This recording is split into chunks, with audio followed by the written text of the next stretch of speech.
Kita tahu jemaah sekalian, makanan-makanan seperti itu atau makanan-makanan lainnya yang berbau aroma menyengat itu, yang di sana ada campuran bawangnya, ya baik bawang merah, bawang putih atau bawang bombay atau yang lainnya yang menimbulkan aroma tidak sedap dari mulut kita, maka perhatikan hadis yang kita barangkali sudah pernah mendengarnya dari hadis Jabir bin Abdullah radhiyallahu taala anhu. Nabi sallallahu alaihi wasallam mengatakan, "Man akala al-basal wath-thuma wal-qurrath fala yaqrabanna masjidana."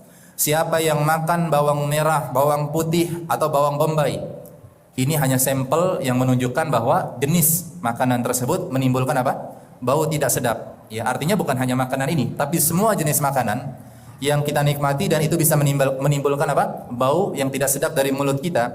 Apa kata Nabi alaihi salatu wasallam? Fala yaqrabanna masjidana. Jangan sekali-kali dekati masjid. Fa innal malaikata tata'adza mimma yata'adza minhu banu Adam. Karena para malaikat merasa terganggu dari bau mulut seseorang ketika masuk masjid sebagaimana itu juga mengganggu orang lain. Nah, jemaah sekalian yang dimuliakan oleh Allah, ini bukan perkara sepele.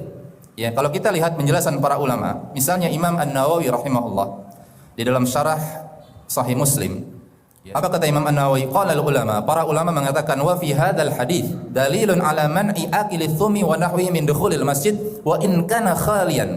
Perhatikan nih. Kata Imam An-Nawawi, hadis ini yang tadi kita sebutkan adalah dalil larangan kalau ada orang makan bawang-bawangan atau jenis makanan apapun yang semisal yang menimbulkan bau tidak sedap dari mulutnya. Ini adalah hadis yang melarang mereka masuk ke dalam masjid wa in kana khalian.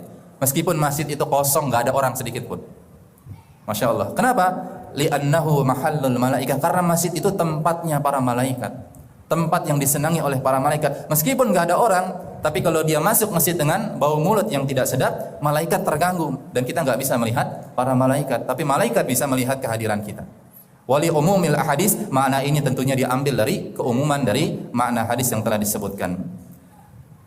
Kemudian Imam Al-Mubarakfuri, Abul Ala Al-Mubarakfuri rahimahullah juga menjelaskan kurang lebih sama dengan apa yang tadi telah kita singgung, bahwa bawang-bawangan yang disebut oleh Nabi ini bukan pembatasan, tapi ini adalah sebagai kiasan untuk semua jenis makanan yang kalau kita makan menimbulkan aroma tidak sedap, atau bahkan bukan hanya makanan jemaah sekalian, ya, bukan hanya makanan. Beliau mengutip perkataan Al-Qadi Iyad rahimahullahu taala, wa yulhaqu bihi man akala fajlan wa kana yatajashsha. Ya, bisa termasuk makanan yang mungkin tidak berbau, makanan ini tidak berbau, tetapi dia bisa menimbulkan yatajashsha, yaitu seseorang bersendawa. Nah, apa kira-kira kalau di kita ini makanan yang kita makan cepat dia menimbulkan bersendawa. Kalau di sini beliau katakan fajalan, yaitu sejenis lobak.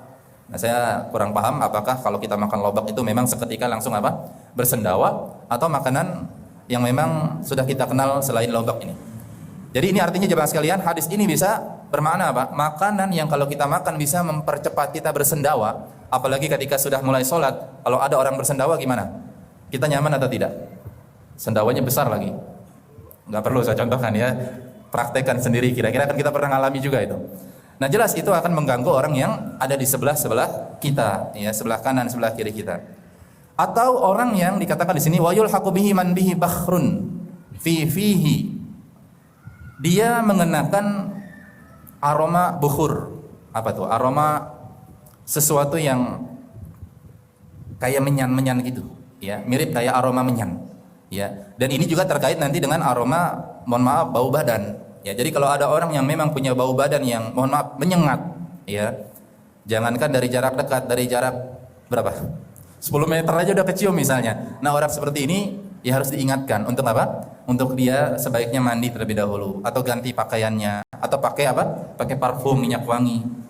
Karena kalau demikian dia tahu sebenarnya badannya bau, dia sengaja masuk masjid, maka dia terkena akan larangan dari hadis ini. Kalau dia sengaja melakukannya, maka dia terkena dosa karena dia melakukan perbuatan yang mengganggu kenyamanan orang lain.